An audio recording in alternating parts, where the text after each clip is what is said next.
Okay, అందరికీ నమస్కారం అండి. మనకి 6వ తారీఖు నైట్ టైమ్ మనకి ఏదైతే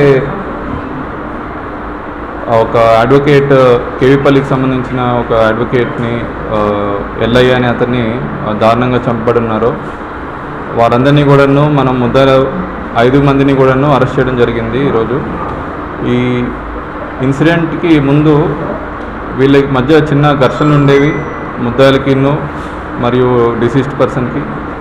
అది ఆ ముందు రోజు ఏదైతే వాళ్ళు transformer shifting, street light shifting deceased person ఏతోని డీతో మాట్లాడుకొని షిఫ్ట్ చేస్తారో, మళ్ళీ మా ప్రజలు అక్కడ వద్దంటే మళ్ళీ బ్యాక్ సేమ్ ప్లేస్లో పెట్టి ఉంచుతారు. అది ఆ రోజు నైట్ టైమ్ వీళ్ళు డిసీజ్డ్కి అక్యూజ్డ్కి మధ్య చిన్న మనస్పర్ధలు ఏర్పడి ఒకరికొకరు మాట అనుకునే సమయంలో డిసీజ్ని మరియు వాళ్ళ పేరెంట్స్ని కూడాను అక్యూజ్డ్ మొత్తంతో 6 మంది ఇంటి బయటికి లాగి మరియు అక్యూజ్ని దారుణంగా కొట్టడం జరిగింది. ఫస్ట్ రాడ్తోని, తర్వాత రాయితోని కొట్టడం జరిగింది. దీనిలోని కొన్ని ఇంపార్టెంట్ ఎవిడెన్స్ అన్నీ కూడాను మనము సీజ్ చేయడం జరిగింది. బ్లడ్ మార్క్స్ ఇవన్నీ కూడా ఫారెన్సిక్కి పంపిస్తున్నాం. అండ్ మొబైల్ ఫోన్ కూడా సీజ్ చేసాము. దానిలో ఏదైనా క్రూషియల్ ఎవిడెన్స్ ఏదైనా ఉంటే 100% ఫారెన్సిక్కి పంపించి అది యాజ్ పర్ టెక్నికల్గా అనలైజ్ చేసి ఇందులోని టెక్నికల్ ఎవిడెన్స్ అంతా పెట్టి వీళ్ళందరికీ కూడా ఖచ్చితంగా కన్విక్షన్ వచ్చే విధంగా పోలీసు వారందరూ కూడాను ప్రయత్నిస్తారు. అండ్ దీనిలో ఇన్స్పెక్టర్ కలకడ ఈ కేసుని ఇన్వెస్టిగేట్ చేస్తారు. అండ్ డిఎస్పీ గారు చాలా క్షుణ్ణంగా ఈచ్ అండ్ ఎవ్రీ డే కేసుని మానిటర్ చేసి 100% డిసీజ్డ్కి జస్టిస్ జరిగే విధంగా చూసుకుంటామని అన్నమయ్య జిల్లా పోలీసు వారు తెలుపుతున్నారు.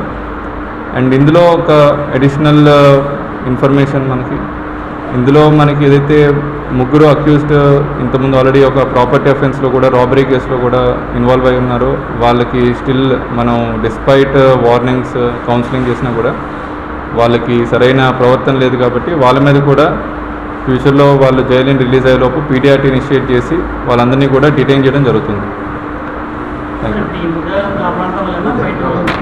అందరూ కూడాను ఒకటే ఊరండి, అందరూ కూడా ఒకటే ఊరు, ఒకటే కాస్ట్, అందరూ ఒకటే కాస్ట్ వాళ్ళు. అండ్ వాళ్ళు కూడా లాంగ్ డిస్టెన్స్ రిలేటివ్స్. బట్ చిన్న చిన్న మనస్పర్ధాల వల్ల, ఇంతకుముందు వాళ్ళకి జరిగిన చిన్న ఘర్షణ వల్ల అవన్నీ మనసులో పెట్టుకొని ఈరోజు 6th నైట్ అక్యూజ్డ్ అందరూ కూడా డిసీజ్ని అటాక్ చేయడం జరిగింది.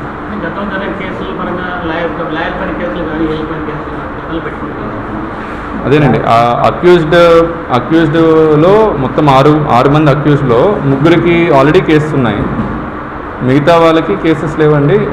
లాయర్ మీద కూడాను ఎటువంటి కేసు లేనట్టు సమాచారం. అండ్ ఇన్ కేసు ఏదైనా ఉంటే కూడా విచారిస్తాం. మర్డరేనండి. ఎంతమందిని అరెస్ట్ చేశారు సార్? ఇప్పుడు 5 అరెస్ట్ చేస్తామండి. ఒకరు పరారీలో ఉన్నారు, అతని మీద కూడా వాచ్ పెట్టాం. తిరుపతి చుట్టుపక్కల ఉన్నట్టు తెలుస్తుంది. ఆల్రెడీ 2 టీమ్స్ మార్నింగ్ నుండి తిరుగుతున్నారు. ఎనీ క్లూ వస్తే పట్టుకొని అతను కూడా అరెస్ట్ చేస్తామండి. పాత కక్షలు కారణం అండి. బట్ ఆ రోజు స్పాంటేనియస్గా ఈ ట్రాన్స్ఫార్మర్ మరియు స్ట్రీట్ లైట్ షిఫ్టింగ్ విషయంలో వాళ్ళకి గొడవలు వచ్చి అది ట్రిగ్గర్ అయ్యి వాళ్ళు కొట్టుకున్నారండి. కొద్దిగా ఫౌల్ లాంగ్వేజ్ ఇనిషియల్గా వాడి తిట్టుకున్నారు, తర్వాత బయటకు లాగి కొట్టుకోవడం జరిగింది.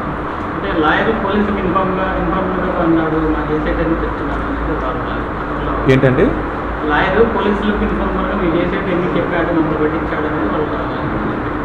వేరియస్ ఎలిగేషన్స్ వస్తున్నాయి. బట్ ప్రజలు ఎవరైనా కూడాను పోలీసులకు ఎప్పుడైనా ఇన్ఫర్మేషన్ ఇస్తారండి. ఎవరు ఒకరే ఇన్ఫార్మర్ ఉండరు, బోత్ సైడ్స్ ఇన్ఫర్మేషన్ ఇచ్చే వాళ్ళు ఉన్నారు. సో అది వాస్తవం కాదు. బట్ అదే వాళ్ళకి ఇంతకుముందు జరిగిన చిన్న మేబీ అదర్ ఫ్యామిలీ ఇష్యూస్ ఉన్నాయి, దీనిలోని కొన్ని ల్యాండ్ ఇష్యూస్ ఉన్నాయి, అవన్నీ కూడాను వాళ్ళకి కొద్దిగా మనసులో ఉన్నాయి. అండ్ అవన్నీ కూడాను ట్రిగ్గర్ పాయింట్ వచ్చి ఈ street light shifting, transformer shifting విషయంలో జరిగింది. And very unfortunate incident. వాళ్ళు ఆ టైంలో ట్రిగ్గర్ అయ్యి అందరూ కూడా కొట్టి చంపడం జరిగిందండి.